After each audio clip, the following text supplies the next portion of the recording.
All right, ladies and gentlemen, parents, welcome again this evening to our Parent Forum, Term 4. We don't have many weeks left of school to go. And once again, we didn't expect we'd be coming to you live from the boardroom, but here we are again. This is becoming the norm, and we're once again excited to be here. Just a quick little bit of info. All normal online etiquette does apply. There we go. Just need to make sure that we have our audios on mute and our cameras on off. Thank you. That would be great. And for those of you who are viewing in tonight via either an iPhone or a laptop, you can actually adjust your phone to either side that you require to be able to get the best view. So if you can see the entire, all the way from Mr. McMaster over to Mr. Vetrano here, then you will be able to see the full screen on your iPhone or on your iPad.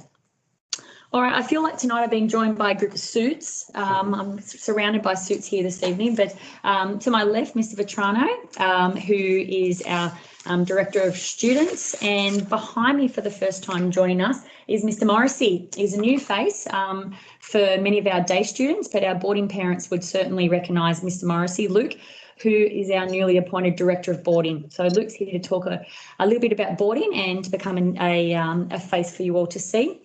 We then have our Deputy Principal and our College Principal here this evening. So welcoming everyone tonight. We also have another newly appointed member of staff, and there you are popping up on screen.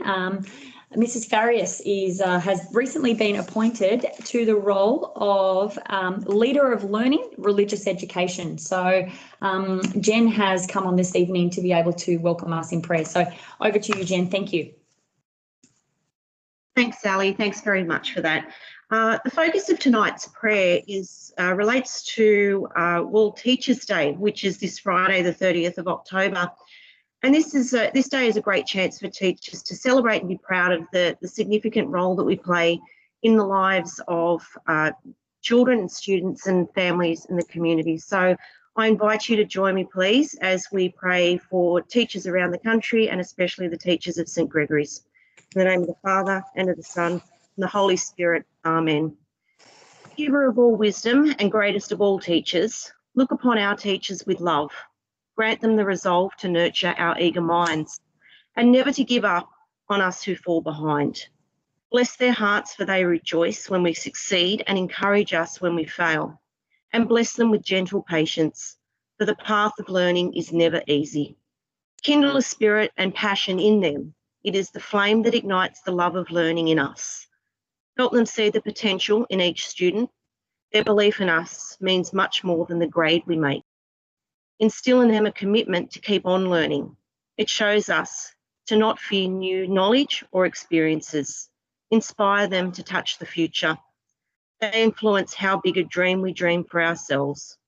Bless our teachers who have come before, for their work endures to this day.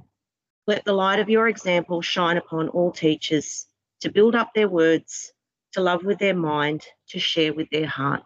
St. Marcelin, St. Gregory, pray for us. Mary, our good mother, pray for us. And let us always remember to pray for one another. In the name of the Father, and of the Son, and the Holy Spirit. Amen. Jen, thank you so much, and thank you for joining us this evening. And we certainly wish you well in your new role and excited for what you will be able to bring for our boys. So thank you. All right, before we get started this evening, I just wanted to point out one thing for our parents.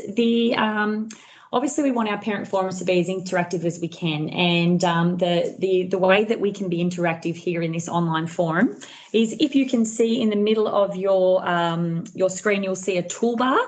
From that toolbar, you will be able to see a little speech bubble, and that's basically a conversation. If you click on that speech bubble, it will move on the right-hand side a chat feature, and then that allows you to be able to write any questions that you have throughout the evening. So if someone's talking, if Mr. McMaster is talking and something pops in your mind, you want them to ask a question about that, please just write the question, and we will be able to then direct to the appropriate person as the evening progresses. So please don't feel as though you're sitting there with an unanswered question. Please certainly go ahead and do that. All right, Lee, I'll pass over to you. Thanks, Ali, and it's good to be here with you tonight. And just looking at the number of people we've got here, that's great that you've joined us, and thank you very much for coming online tonight for this Term 4 forum.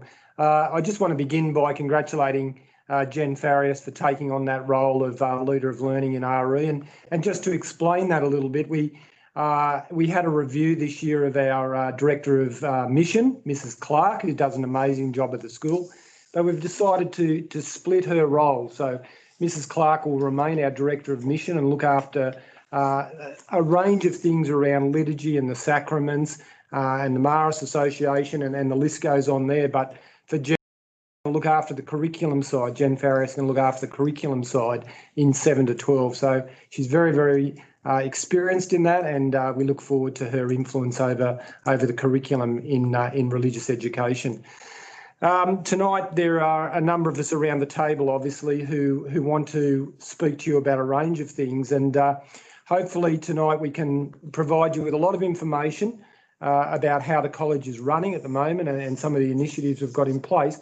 But also, I'd encourage you, like Ali just said, to ask us questions as well. If there's something that you need explained, please use that chat function, that conversation function.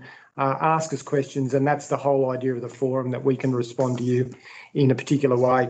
I want to begin with our Year 12s. Our Year 12s began their higher school certificate exams last Tuesday, I should say, and now have been going for the 5 days. So 4 days last week, and they had their maths exam today, and there's a few big exams this week. But we keep our Year 12s and their teachers and their families definitely in our prayers. And look, that started really well. We had to establish a COVID-safe HSC environment in our hall. So we've kept that area very pristine in terms of the way that we're looking after the health and hygiene of our Year 12 students. They're doing very, very well. The rest of the school has very much acknowledged the fact that we need to keep that as a pristine environment for our Year 12 students. The Year 12, the HSC concludes for our students on the 10th of November with their final exam. So a couple more weeks to go there. And then after that, we will bring our Year 12 students and their families, their mum and dad, back on the 20th of November, Friday the 20th of November, for their graduation mass and their graduation dinner to follow. We're really looking forward to that evening, because it'll be a great climax of a tough year, a challenging year for the students, their teachers, their families. Everyone associated with Year 12 this year has really done it tough. And we hope that the night of the 20th is going to be a great celebration of them as students and their families. And I know that our staff is very much looking forward to serving our community on that evening. Now, back on the 25th of September, which was the last day of Term 3, we began the process of farewelling our Year 12 students on their graduation day. And that was a great morning. We began with a lineup up on the top quad, which was a little different. We don't normally do that, but we had Year 7 to 11 all seated up there, and then our Year 12s were welcomed in by the bagpipes, and they had a great opportunity to for a short period of time to hear from myself and Mr. Newell, and then a fantastic speech from their college captain, David DeVekis, who spoke very eloquently and on behalf of the Year 12s for the college. That followed up with a morning tea that they really enjoyed, and then we went into a graduation assembly. And unfortunately, we couldn't have parents at that event, but certainly our students were acclaimed for their academic excellence on that particular assembly. And then that followed up by a wonderful Guard of Honour, something we haven't done before, but from our kindergarten students right through to our Year 11 students, lined up all the way down to the western entrance. It was great to see. It was a windy day, I can assure you. But look, smiles on faces. Good to see our Year 12s enjoying the fact that they got to walk through all of our current students here and their teachers, and end up at the western entrance, where they were well and truly farewelled, and a beautiful sub tuum they sang down at the western entrance. So good on our Year 12s, and I think that was a lovely way to farewell them. Not traditional, but a different way in this COVID year. So well done to them. The parent opinion survey. Can I just thank people who participated in the parent opinion survey. We sent that out to that link out to all our parents. We had a the response to that was 666 people responded. I only received the report this morning. It's substantial. There are a solid report here that I've only flicked through because I only received it this morning, but there is 58 pages of comments that the leadership team now will wade through and pick up on the key points that people are trying to give us information back. Now, I know that some parents are critical that they think that we receive this information and we do very little with it. Can I just assure you that we wouldn't have gone to the expense of running a parent opinion survey if all we're doing is collecting information and doing nothing with it. It's very much in our strategic thinking forward that we need to collect as much information as we can so that we do know how you feel about the college. What are the things that are working well? What are the things that we need to improve? Now, we will be taking this document and pulling it to pieces. And I can assure you that we will be responding to, if not everything, and look, I'm not going to be idealistic in this, got to be pragmatic about it too. There is so much good information that I've only had a chance to flick through since receiving it this morning. But I just want to thank people. It's a 40% response rate, 666 people. And according to the people who conducted the survey, National School Surveys, they say that is an excellent response rate. So, thank you. Thanks for providing us with the information. And I can assure you that it will be read, it will be addressed, and we'll try to the best of our ability, implement lots of the things you're saying in here. So thank you very much for that. Well, Teachers' Day, as Jen said in our prayer, that occurs this Friday the 30th of October, and it's always a great celebration of, what our teachers do for their profession.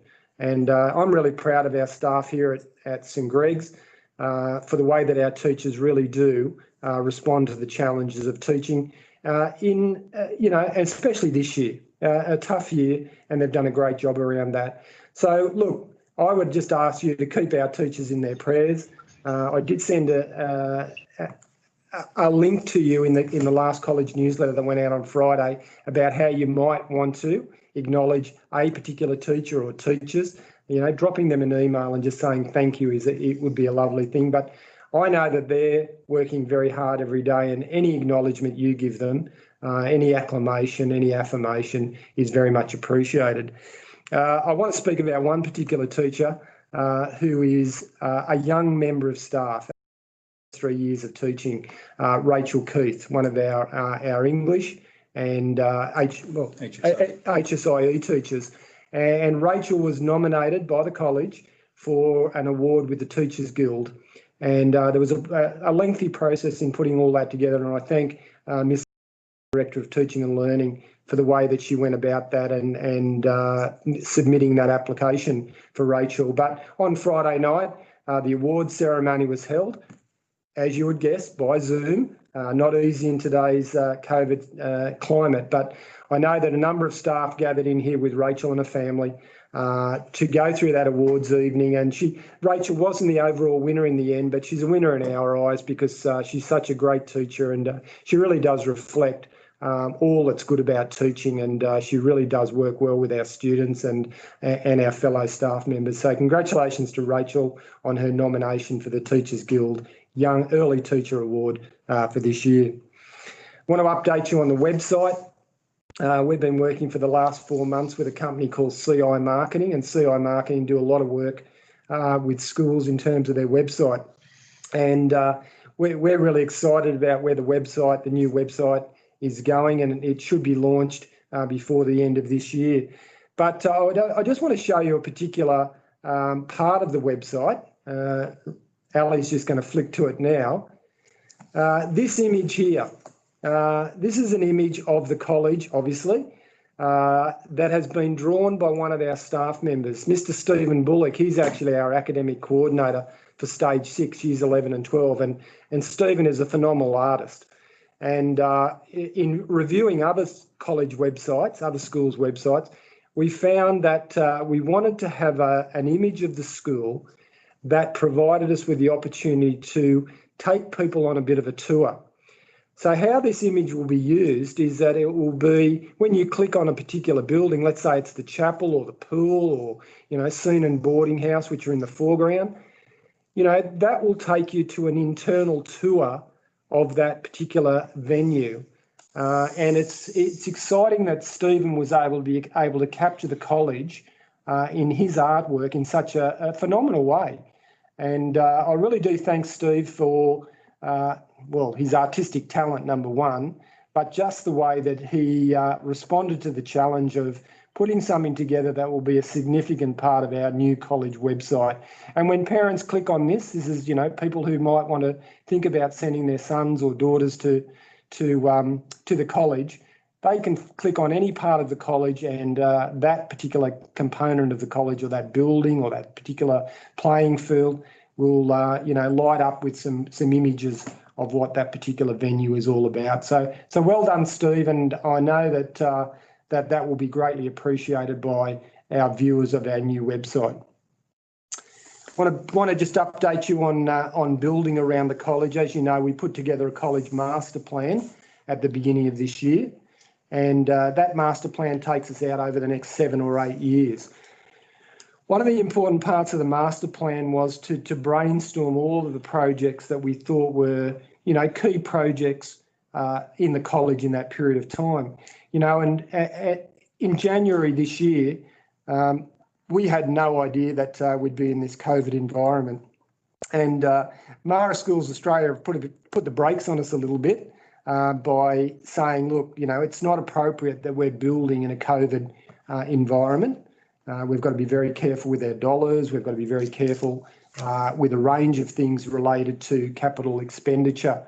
So we've put a few things on hold, but we're just starting to get going again, which is really exciting for the college. So, we're starting to engage with our master plan. So over on the left-hand side, I've spoken about the resurfacing of the basketball courts and the roof over 2 of those and the futsal court.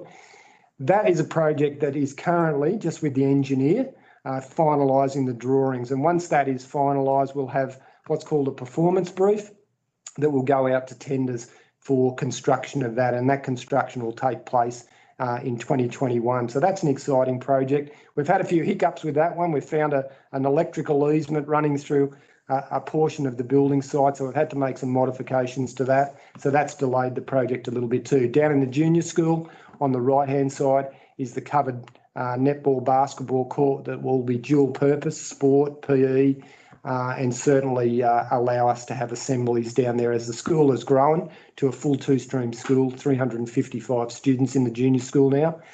We need a venue bigger than the Cola down there to accommodate all the students undercover. So they're 2 projects that are definitely going ahead next year. The STEM building, which is a major project for us that we've put in a Commonwealth Block Grant Authority application for, Capital Block Grant Authority for. We had the actual representatives of the Block Grant Authority out here today, just viewing that and going through our eligibility for that grant.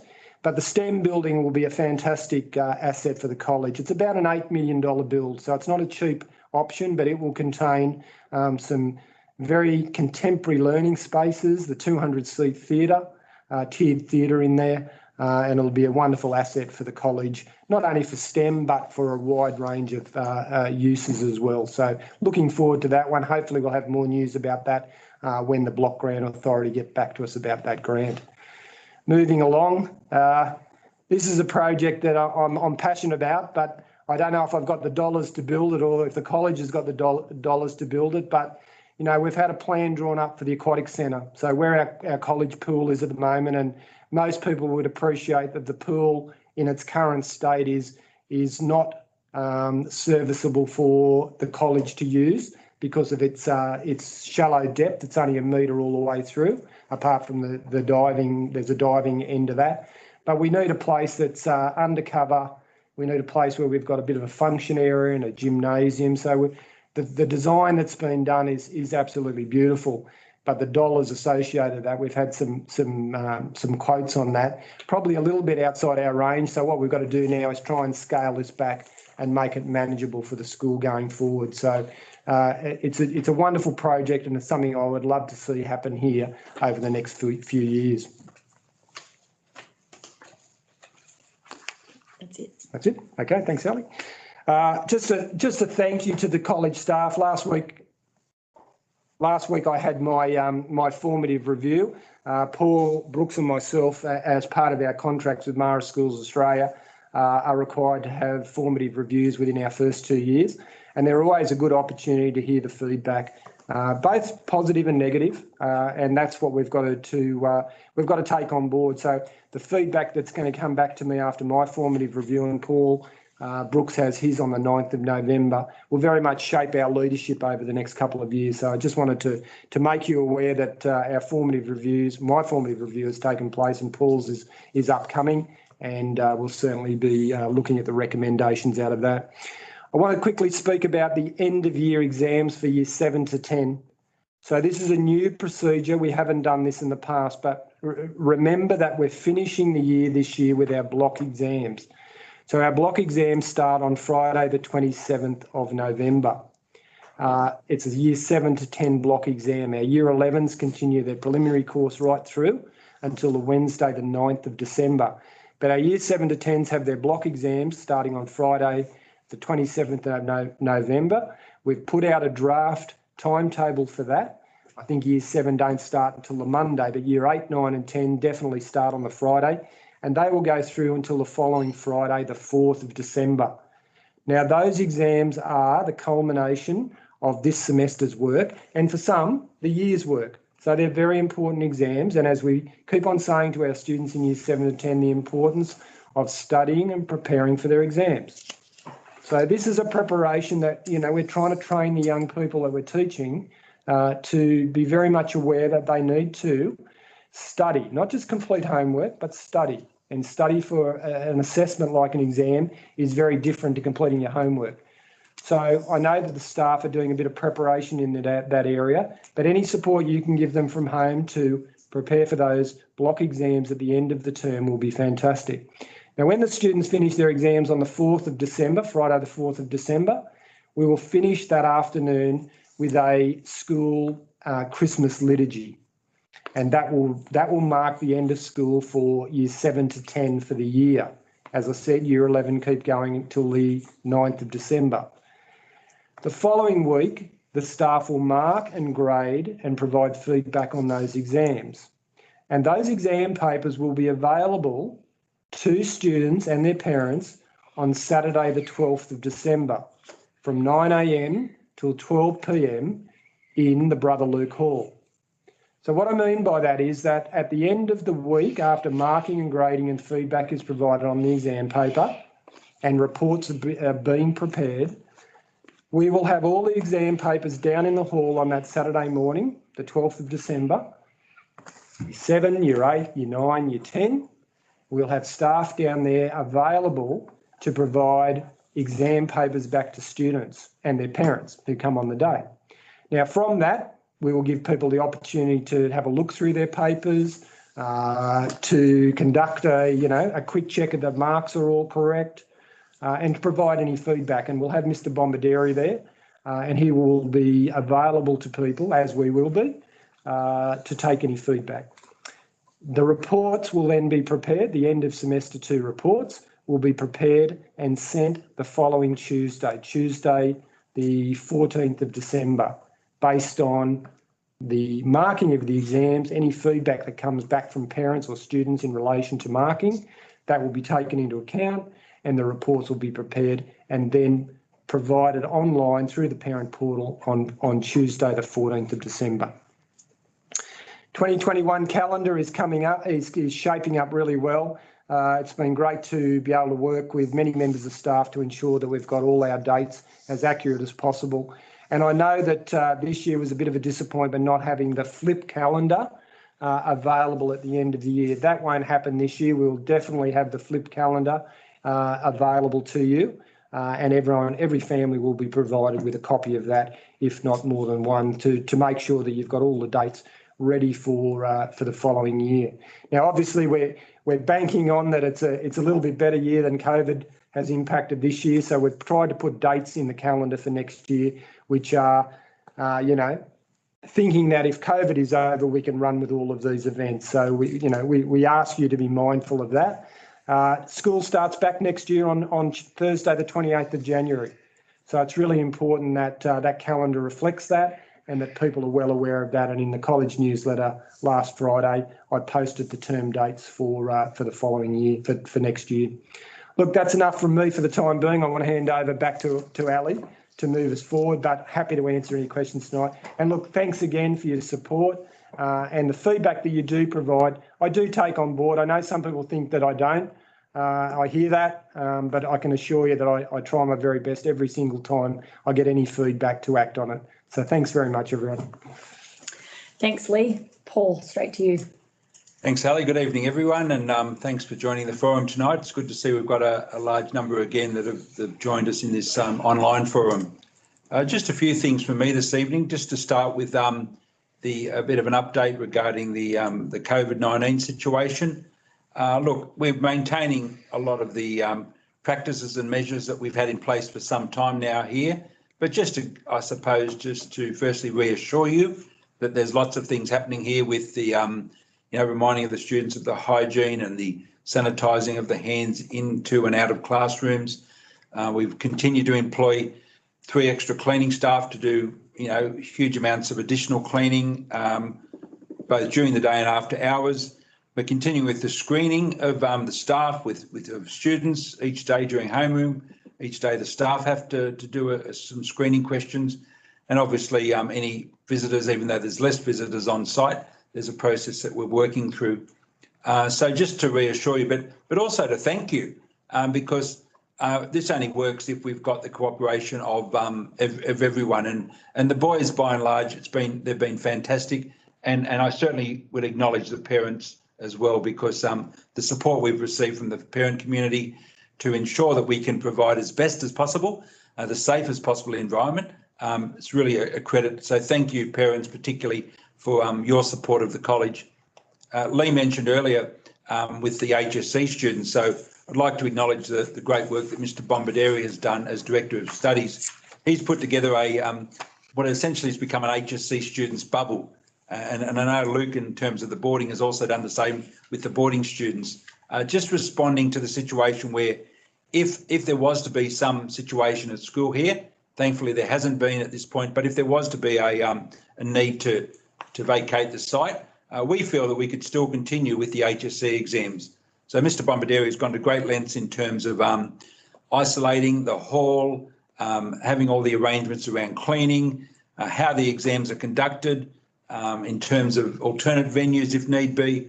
So there's a lot of things that have taken place. And I suppose as parents, some of you may be parents of Year 12 students, many of you wouldn't be, but just to reassure you again that, and to thank Mr. Bombardieri in this case for the work that he's done with setting up that HSC bubble, because as Lee said, we're into the second week now of the HSC exams, and we have got 1 or 2 boys that were sick for a day, but by and large, that's probably going to happen in any year. So I think we've been very lucky, but good planning on the part of Mr. Bombardieri and a lot of other staff, and the support of parents, and the boys doing the right thing as well has meant that it's kicked off really, really well. The second thing you would know from, if you've had a look at last week's newsletter, and Lee sent an email out to all families, I think it was Thursday last week, just regarding the sports uniform trial and the movement towards the rest of this term, and then particularly in 2021. So if you're not aware, students in years 9 and 10 for the last 2 weeks of term 3 and the first 2 weeks of this term have been permitted to wear their sports uniform on the day when they have a practical PE lesson, or in the case of the older year 9 and 10 boys, when they have a past elective practical. And obviously that trial's now came to a completion at the end of last week, and that was reviewed, and through an evaluation and reflection on that trial, apart from a few minor things that need to be ironed out, overwhelmingly it was very successful. And the reason it was very successful was, again, the efforts of the staff in putting in place a lot of practices to check that we've got boys on the right day and in the right uniform. Certainly on the part of the boys, it was very strongly reinforced with the boys. So congratulations, parents, and to your sons on the great work in making that a really successful trial. So we're going to continue with that trial for just Year 9 and 10 for the remainder of this term.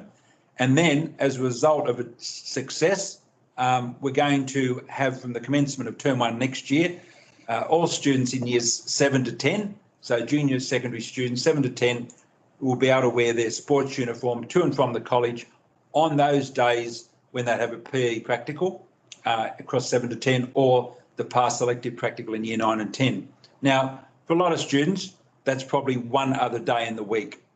For many students, one other day in the week when they're wearing their sports uniform, because generally in 7 to 10, there's 2 lessons of PE per week. And so one of those will be theory, one will be practical. And I think through the sticker system in the diary, through communication with the students, through communication with the boys and their families, it's turned out to be very successful. And so that's why it's going to continue as, well, it will become part of the college practice from Term 1, 2021. We decided that Year 11 and 12 students, those that are involved, not all students, but the small number of students, relatively small number involved in the sport, lifestyle, recreation and the fitness classes, they'll continue to wear their school uniform and change into their sports uniform when required.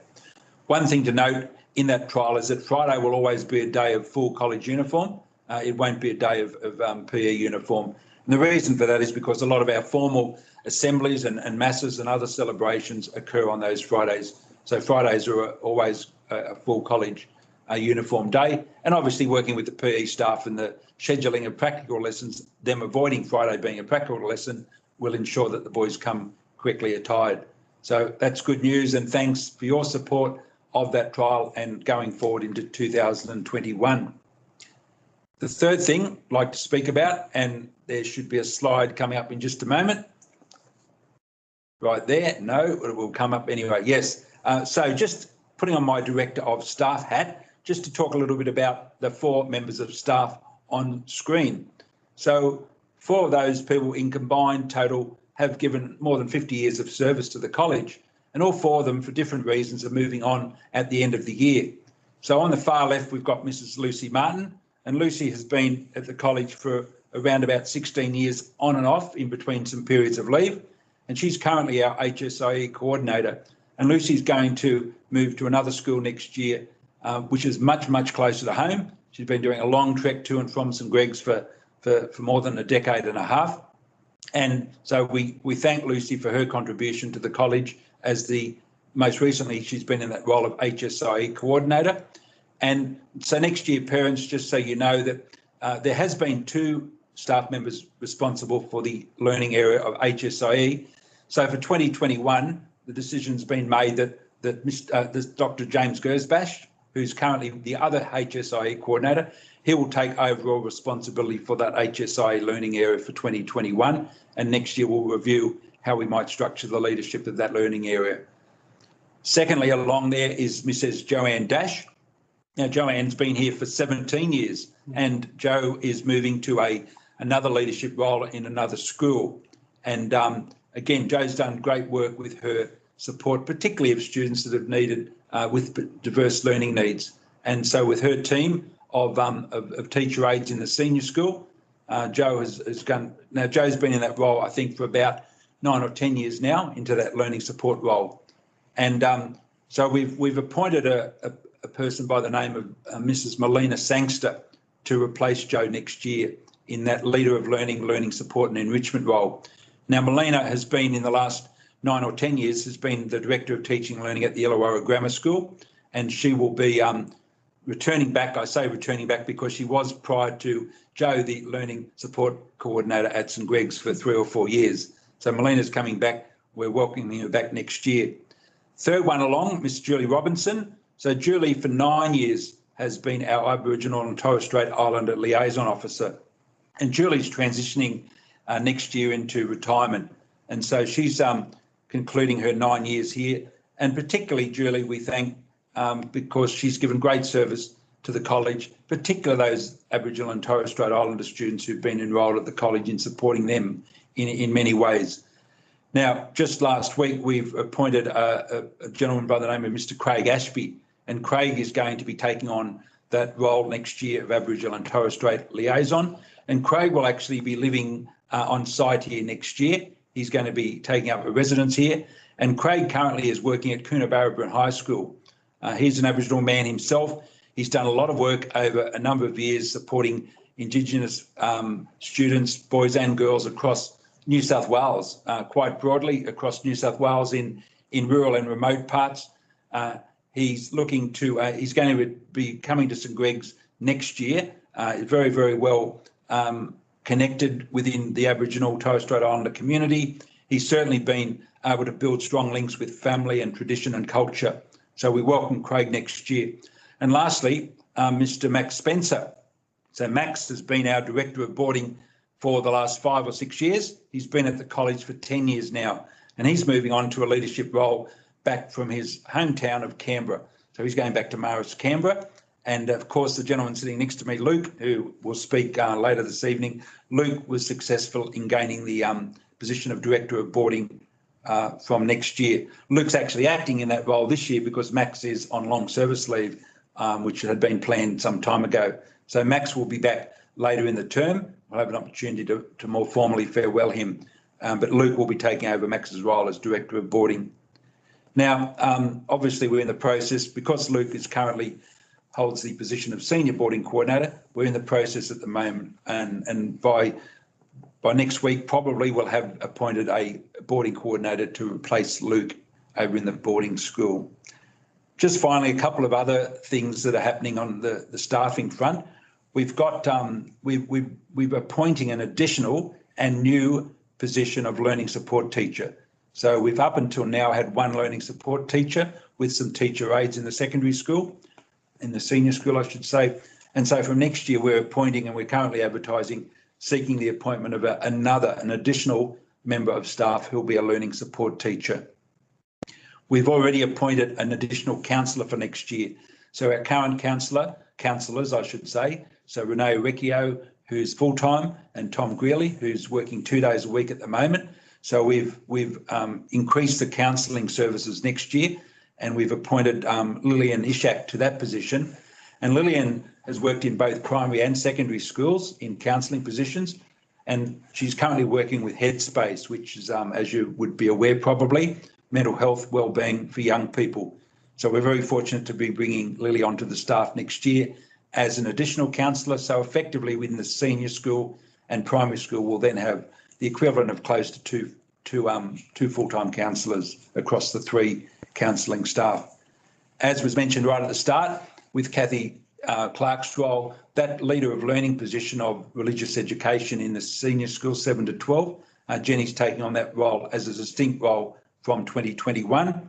And we're combining, because Luke Morrissey had the role of vet coordinator as well as his senior boarding coordinator role, and there's a careers position that Sally Wall's currently filling. The school's made a decision next year to appoint a leader of learning transition and pathways.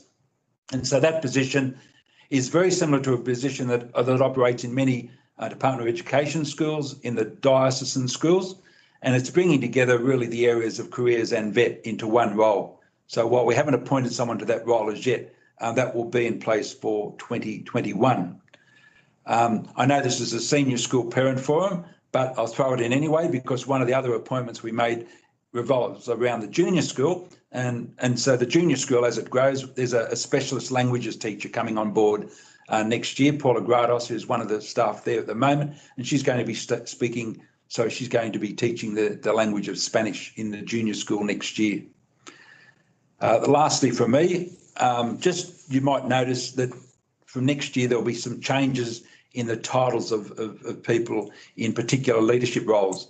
And the people that you might know as currently as KLA coordinators, they're going to become leaders of learning. And that change of title is very much reflecting the focus that they're not administrative and managers, they are leaders of learning in their particular curriculum area. Our year coordinators will be known as year leaders from next year. So we'll be talking about them as year leaders, and our academic coordinators will be academic care leaders. So the roles will be similar. However, the title change is emphasising the fact that the leadership in the school is spread across, teachers and many staff that are holding different positions, and people are they are seen, and they actually are in that leadership role, in whether it be in a curriculum area, whether it being a wellbeing area, or an academic care area. So that's something that will come out, and you'll see that in the staff directory, and just to explain those title changes. Other than that, thank you very much for joining the forum once again this evening, and hopefully I've provided some information of use and of interest to you. Thanks very much, everyone. Thanks for that, Paul. I wonder if the COVID bubble, are we going to put like a bubble over the hall? Is that part of the master plan? No, it's not a physical bubble, Ali. No, Okay, it's all right. a virtual bubble. Anything is possible, Ali. Virtual bubble. All right. Baldino, over to you. Good evening, everyone. Look, I take the opportunity this evening to bring parents up to speed with what's been happening in our pastoral care program at the college, and moving forward, especially for some really exciting changes in 2021. Taking the opportunity, I guess, first up to see what's been happening around the college at the moment. Term 3 was really exciting. Gave us the opportunity to, I guess, do things with our respective year groups, interact further, being able to run particular programs, being with the COVID restrictions being a bit more relaxed. I think what stand out quite extensively were the big coming together of the school, in particular events. Some of the highlights would have been the Are You OK Day acknowledgement, which was really, really exciting. We were trying to think of something that was going to send a strong message across, not only to our boys, but in the community. And it wasn't just to get, 1,000 or so boys down to a field and stand in formation. It was really to get the message across of starting a conversation about mental health awareness, which was then, I guess, taken further with our Year 12 students and our junior students in particular classrooms, and being able to run workshops with our Year 7s, 8, 9s and 10, 11s, and our Year 12s coming into particular classrooms and engaging, helping, and really trying to assist our young people in opening up conversations about mental health. Really, really successful and motivating week. And it's not just the week, it was really to continue those conversations, to be able to have boys at the college in the senior school to be able to identify, support and engage other students in a time of need. And that was a real highlight. Adding to the Are You OK movement, the Year 8s were involved in a future proofing study with I think it was Macquarie University. So they came out and did further supportive sort of studies with the Year 8 cohort. And that again brought another level of acknowledgement. Boys were able to use their phones and use apps and do a survey, which then will be a case study for these particular universities and university students in, I guess, helping and supporting mental health awareness and supporting young people in that area. So there was a big grab with that. Again, like Lee mentioned, the graduation day was amazing. The way the school came together and supported our Year 12s on their final day at school was something I'll never forget. And I guess will our Year 12s and all our students from kindy across to Year 12. Brainstorm Production also was able to get an opportunity to come into the school and present a bullying and resilience presentation at the start of this term, and that has also been another exciting opportunity for engage in external presentations in areas like bullying and resilience and respectful relationships. I guess what I want to bring to your attention this evening is just further information about the pastoral care program. Now, when we look at our pastoral care wellbeing program at the college, there's been a lot of I guess, time taken this year to really unpack it all and make it look like it's going in a particular direction. So I'm sort of really excited this evening to present to you and to give you a little bit more of a heads up of what's to come for 2021.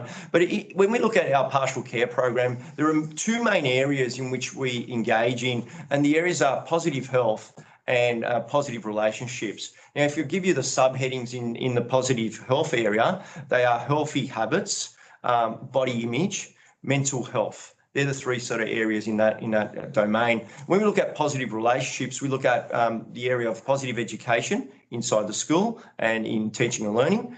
We look at positive friendships and bullying prevention, which is a huge one, and child protection.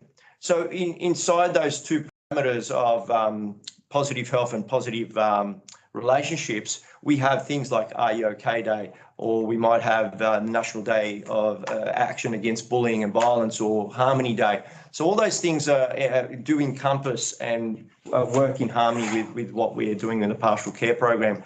But in saying that, moving forward into 2021,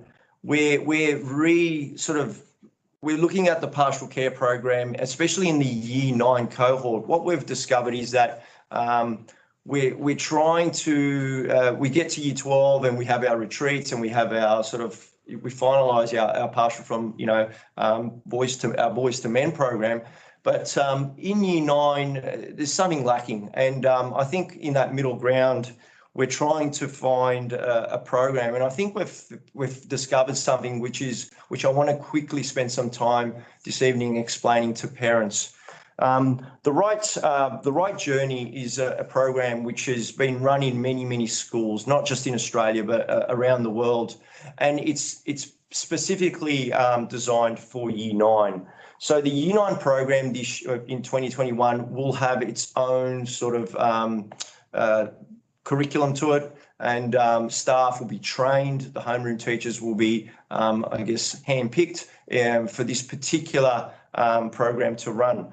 The program itself is a year-long journey, and it's based upon delivering a program of having a young boy become a man, and the journey they take.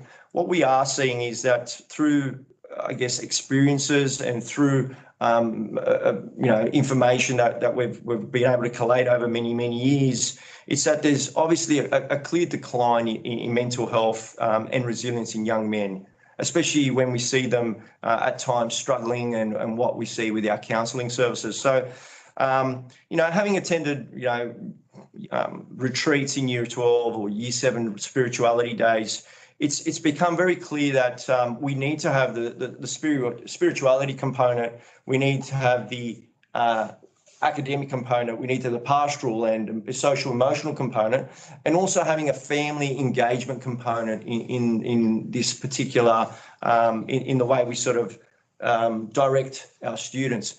And the Right Journey ticks all those boxes. So we are preparing staff as we speak to be trained in this particular program. The other thing which is really exciting about the program is it engages parents. So parents become part of the journey, and I'll let Ali speak more about that in a minute. Another component, while I move away from the Right Journey and just giving sort of parents an introduction to it this evening, is our outdoor education side of things as well. So 2021 will have a lot more engagement in our outdoor education program, which will be part of our pastoral care and wellbeing program. So if I was to run through a couple of things we didn't do this year, obviously the Year 7 camp didn't occur because of COVID. So boys in Year 7 who are now moving on to Year 8 will have that opportunity in 2021 to do the camp they missed out on. The retreats again, the boys in Year 11 who would have had the retreat, again, we'll have 2 retreats, for the one in Year 11 and the one for Year 12 in 2021.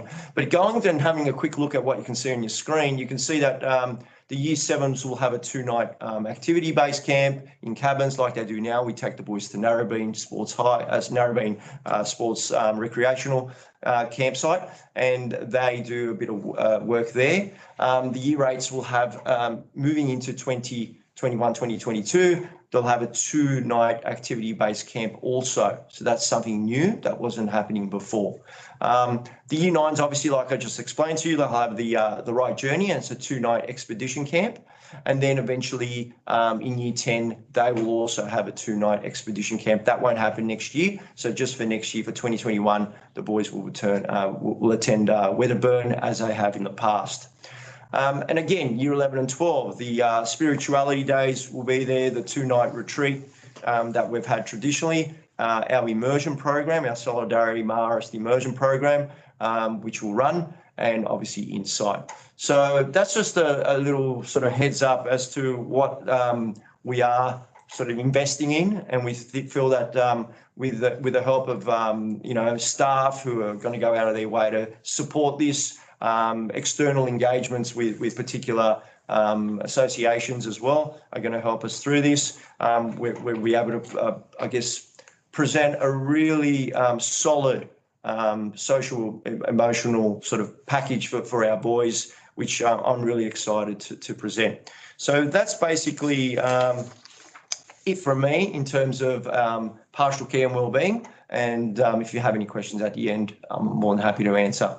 Thanks, Ellen. Thanks, Baldino.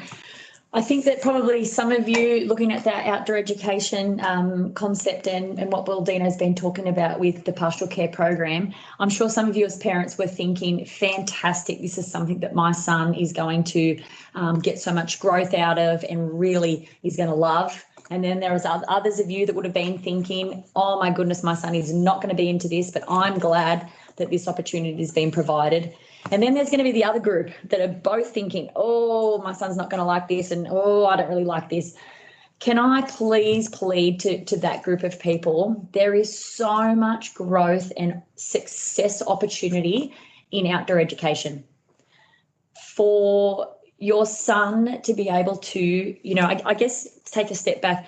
We judge success in many different ways. And, sometimes success is judged, the person who comes first or, the person that gets the highest marks. But, when you're outside in the bush, success can be judged in so many different ways. It might be just that opportunity of being able to pack your bag and, get your bag on your back, or be able to cook that dinner, to be able to, hike that mountain, to be able to help that friend who's actually hurt themselves, and be able to help them along the journey. So it's certainly very, very exciting, and I'm excited to be a part of this journey, and particularly as well with the right program, the Right Journey program coming for year 9.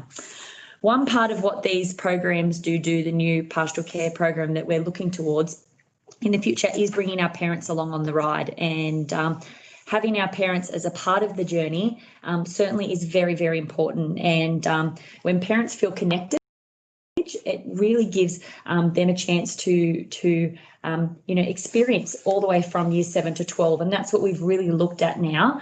In the past, our parents have been involved year 7 and 8, and then, maybe stepped away for a few years and then come back in year 12. So we've created a journey that you can now share in. So our year 7 parents in 2021, we'll have our mums and sons breakfast and liturgy like you will have in the past. And I'm sure many of you remember that as one of your most fondest moments.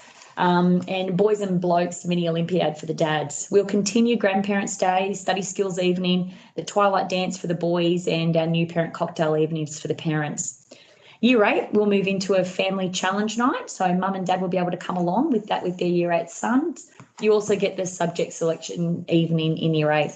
Year 9, as Baldino has mentioned, we have the Right Journey entrance ceremony and the Right Journey exit ceremony. So when you get your calendars, parents of year 8 parents for 2021, year 8 current parents, year 9 next year, please make sure you pop those dates in your calendar. It's really important for that journey, for your sons, for that year growth, that you're a part of both those ceremonies. Year 10, for 2021 next year, we'll be having a family activity. And that's a really exciting evening we've got planned for you guys, a little bit of a surprise activity we're not going to make mention of. But then in 2022, Year 10 will actually participate in the etiquette evening. So for those of you who were in current years below and thought you missed out, year 8, thought you missed out on the etiquette evening this year, don't worry. We'll be moving that into year 10, and that's going to actually become a family etiquette evening. So mum and dad will be, or parent or carer will be participating in that. We've also got the subject selection evening, and for the parents, the cocktail halfway there parents cocktail evening. Year 11 and 12 for next year. Year 11 is going to have a family outdoor liturgy and picnic here at the college, and that's going to be after one of our sporting games. And here at the college, I think it was after rugby. Mr. Newell's got something exciting planned there, and then the information evening. And for year 12 next year, we're going to be having amazing year 12, amazing family evening with a bit of an amazing race around the college, and then obviously your year 12 graduation. So I hope you can see that we certainly, are looking at planning something exciting for the boys and for the parents to be able to come along in that journey and cementing those relationships. All right, Luke, I will pass over to Luke now. I'll just move the camera a little bit so that you can actually see him in the background there. Oh, I went the wrong way. Sorry about that. I got my L plates on a little bit here. All right, Luke is our new Director of Boarding, and certainly many boarding families, as I said, he's not an unfamiliar face, as he's been the head of senior boarding for how many years now, Luke? 5 years. 5 years. Okay, so I'll pass over to Luke. Thanks, Ali, and thanks everyone. It's wonderful to be here, and I'm very excited by the opportunity. It's a real honour, and I got grilled in the interviews over by the in relation to why I wanted the job and what I wanted to do, and I'm truly grateful that I've been given the opportunity, because it excites me the direction we'll be able to try and take boarding in the next few years with a wonderful team that I've got working in this area of the college, and I'm really looking forward to it. Part of my job tonight is to try and give you, I suppose, a bit of an introduction into boarding for those of you that may not know a lot about it. And I want to talk about that. Before I do, I just want to acknowledge Max Spencer and the work that he's done. He's worked for the college, as Paul mentioned before, for 10 years, and he's been for 10 years in boarding and 5 years as director of boarding. And unless you've worked in boarding, you don't understand the toll that it takes on you, and the commitment you have to make for the college and for the benefit of the boys. And he really has done an amazing job. And for someone to sacrifice 10 years of their life, and for his wife Amy and their family to have allowed him to do that, really has been such a wonderful thing for the college. And my goal is effectively to just try and build on what he's tried to build, and to really try and take boarding forward into the next phase. And I just wanted to acknowledge Max and thank him. I know him and the family. They're actually in Harndorf in South Australia at the moment, which Max would be very, very happy with, because he loves his German accents and loves getting dressed up. So it's actually, I think they've been the third time they've actually gone back to Harndorf in about 2 weeks. So they can't get enough of it. So Canberra might have some issues in terms of not being able to get him away, and he might relocate to Harndorf at some point. Listen, we've got Max actually did a video, and so it doesn't have me on it at the moment, which is probably a good thing. But Max we sort of did a video just to introduce boarding at the end of last term. So Ali's going to try and whiz bang that up and show that just as an introduction, and then I'll have a brief chat about some options that you might be interested in. Excellent. Now, Thanks, just as we do play this video, if you do find that it's a little bit fuzzy or anything lagging, it's right at our end, and it might have something to do with the internet connection at yours, but it just goes for 2 minutes. So hold on if it is a little bit wobbly at your end.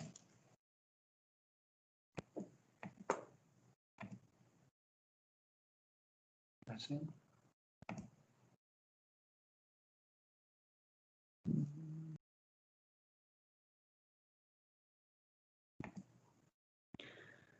All right, I'm going to have another go at that.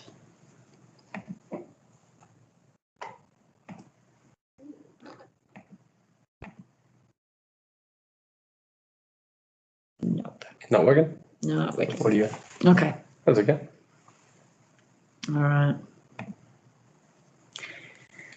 There we go. Sorry about that. The audio was not working, so we'll can it. The joys of technology. It did work earlier this afternoon, so obviously the gremlins have come to play again. Listen, what the video was basically going to show you was, I suppose, a snapshot of boarding, and it had Max there talking about boarding. I can give you a sort of a brief rundown of what that is. The idea of tonight in term 4 as we come into 2021, some of you may be thinking about boarding options for your son, and I suppose it's a good time to consider that at that now. I suppose 2 minutes of what a structure of a boarding day looks like. So pretty much your son will wake up at the boarding house, get himself ready for school, head over to breakfast, have a normal school day, and then at the end of that day starts the true part of the boarding routine. Obviously, there's parts of it throughout the day where he's going to the dining hall to collect his recess and head out obviously into the grounds to get his lunch. At whatever times it is of the day, and then the real work that we do starts after hours. And what happens is effectively the boys will have activities of an afternoon now, whether that's in summer, the pool being open, going to the gym, rugby and rugby league training throughout winter. At the moment, the sport training for cricket and touch football and basketball for our ISA Saturday sports. They're the sorts of things that they'll do effectively up until study routine starts. And our study routine happens nightly, and it's supported by not only our staff, that most of whom are academic themselves, but also with our amazing group of tutors that are all ex-students or people that have achieved extremely highly in the HSC. So it is a really great unfair advantage for our boys that are in boarding to be able to get that guidance and to be able to, have assessment help and having assessment tasks looked over and homework help and things like that. At the end of that, then there's obviously after our study, we also look at things like there's activities later in the evening, or there might be some free time. I suppose one of the biggest advantages of boarding is that we are the boss. So we actually take all of their technology at night to make sure that they're getting a good night's sleep. And technology has been found now to effectively be, or sleep has been found to effectively be the number one indicator of classroom success, because teenagers aren't getting enough sleep. So we provide the boys with ample opportunity for 9 hours sleep every night, and we take all their devices off them. That is one positive, and I know that's been an advantage for a number of boys and families that come into our care. In terms of boarding options, I'm happy to talk to anyone at any time in relation to what we can offer. But what I'd like to really point out is how flexible we can be. So we have space for 180 boys in our boarding school, and we do have space at the moment where there are a number of empty beds. We're trying to be really flexible with the options that we offer. So at the moment, we offer full-time boarding, weekly boarding, so effectively students coming in Monday to Friday, or extended boarding with students going home on a Thursday afternoon after school. Some of the things that we're now bringing into place is casual boarding, where there might be certain nights of the week where, for your family circumstances, that it really would be beneficial if you didn't have to worry about trying to get the kids running around for work meetings and things like that. So we're looking at casual boarding. We're also looking at extended day boarding. So an all extended day boarding would be not necessarily students staying over for the evening. However, joining in with the afternoon routines, going to study, getting the assistance from the tutors, getting a meal at night, and then, you picking them up later in the evening, depending on what your circumstances they may be. Happy to talk about your individual circumstances and whatever may suit your family. One thing I will offer is you can come and try boarding, and there's no cost for that. So we often run trials for students to see how it works and what what it may look like for them and whether they like it, because it does take a bit of time to adjust. So all you need to do to try and arrange something like that is just to get in contact with me, and you can do that obviously through the normal college channels, and particularly our registrar, Kate Stott. You'll be able to get in contact with me. Alternatively, you can get my details directly off the website and contact me at any time.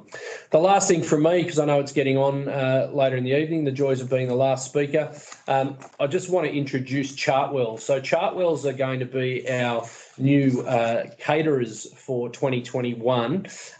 It's really exciting. The Alliance is our company that's been with us, and they've been with us for 14 years, and we've had a really good relationship with them. We went out for tender this year, and we've actually chosen Chartwells. And Chartwells are a very large organisation that deal with a number of large successful boarding schools across Australia, and we're really excited. It's going to have huge benefits, not for the fact that the most important thing for a teenage boy is food, particularly in boarding, and there doesn't seem to ever be enough to satisfy their needs. However, it's going to bring a lot of benefits. Our whole dining hall is getting revamped. That will include our school canteen, which is effectively going to be turned into a cafe. It's going to have outdoor seating areas. It's going to be a really fun and vibrant area. Inside the dining hall, that'll be very similar. There's new menus, new menu items. So it's a really exciting time, and I'm really excited by that and all the opportunities that boarding is going to present for us in the next couple of years. So thanks for listening. If you do want to talk about your particular circumstances with your son in relation to boarding, happy to get on the phone and get you out for a walk around and a chat, and see if we can work something out that may suit your needs. Have a good evening, everyone. Thanks for that, Luke.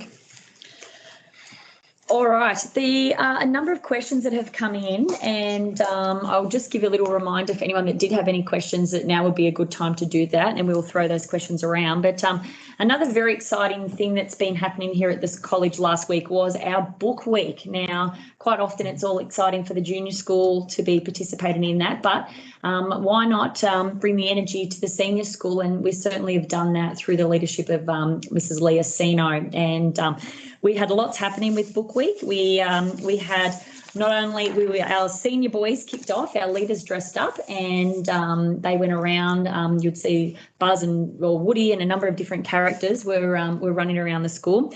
K-12 did a combined reading of The Highway Rat, which that was a really great little video that was put together. The teachers wore badges that had their favourite books, and that was a bit of a treasure hunt for the boys to be able to engage and ask about what that particular book was and what it meant to you.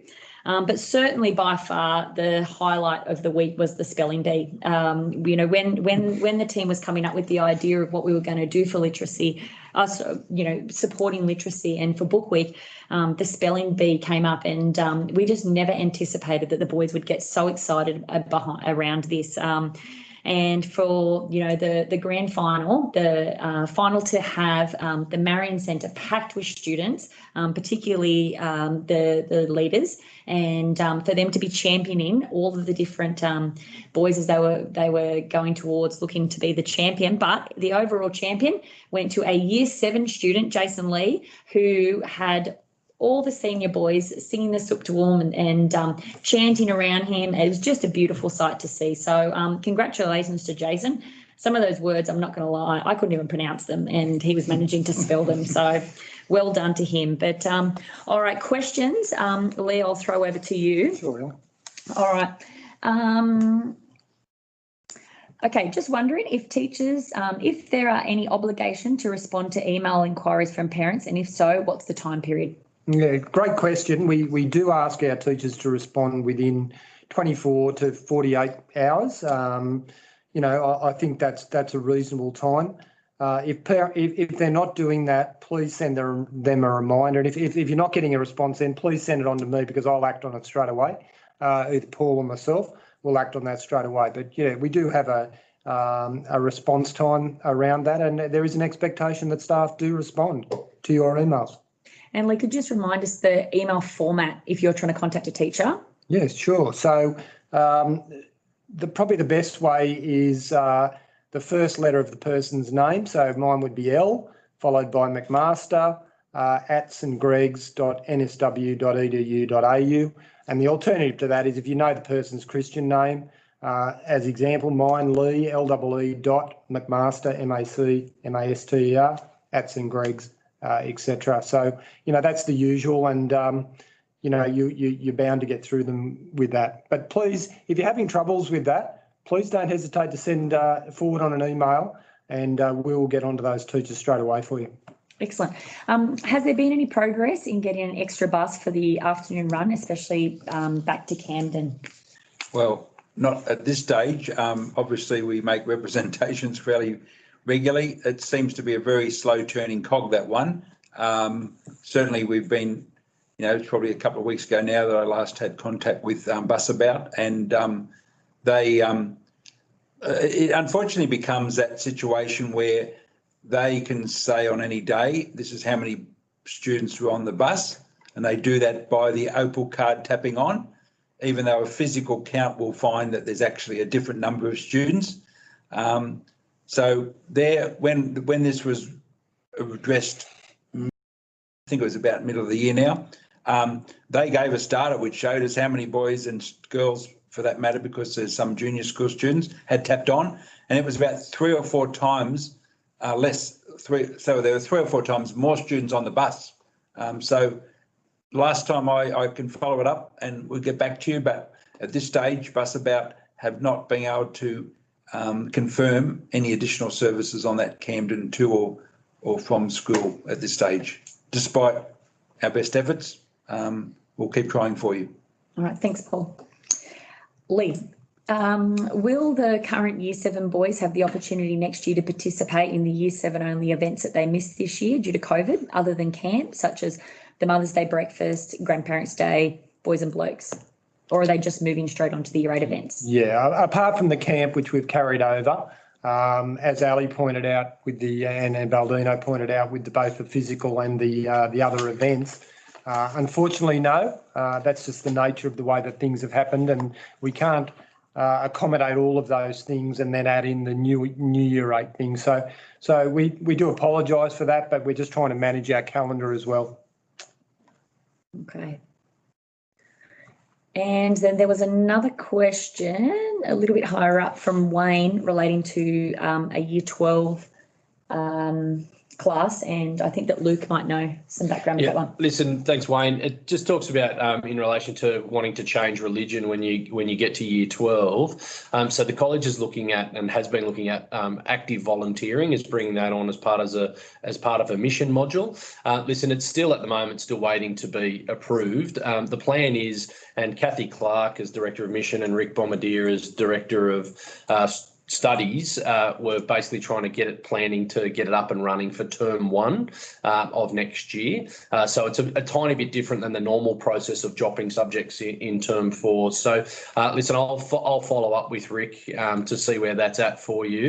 But that's at the moment, and it's not on the normal, as you've said there in your question, in terms of why it's not on the normal sheet. And that's because it's a brand new subject. So we haven't run it at the college before. And it's something we're working with the Wollongong Diocese on, trying to see whether we can get it up and running and how that would work from the college's perspective. It won't be suitable for every student simply because that it is a vocationally based subject and therefore can have an impact in relation to ATAR calculations depending on their pattern of study. So I'll have to refer that over and come back to you to see where it's at. I'm sorry, I'm not actually sure where it's at the moment. Thanks, Luke. All right. Does anyone know in relation to the communication will be sent out for the Year 9 electives for 2021? I can probably answer that. I do know Borders have received a letter because I handed them out last week. So there should be something coming through the post, I would imagine, as part of that process. So the Borders for Year 10 got the electives for Year 11 next year, and the Borders got the electives for Year 9 next year. So that was only, I think it was at the end of last week. So hopefully it's on the way to you through the post. Yeah, and just to support that, I know that Mr. Bombardieri has resolved all the clashes there, and the classes have been set on the 2 lines of the elective lines, and that should be imminent. You should receive that information very shortly. All right, excellent. Well, that's everything from us, and no more questions are popping through. We'll sit here for a few minutes if there was any more that anyone wanted to do. But once again, thank you for being here this evening, and we look forward to maybe seeing you in person next year at our parent forums, or it might be online in this capacity. But thank you very much, and I hope you all have a great evening. Thanks, everyone. Thank you. Bye.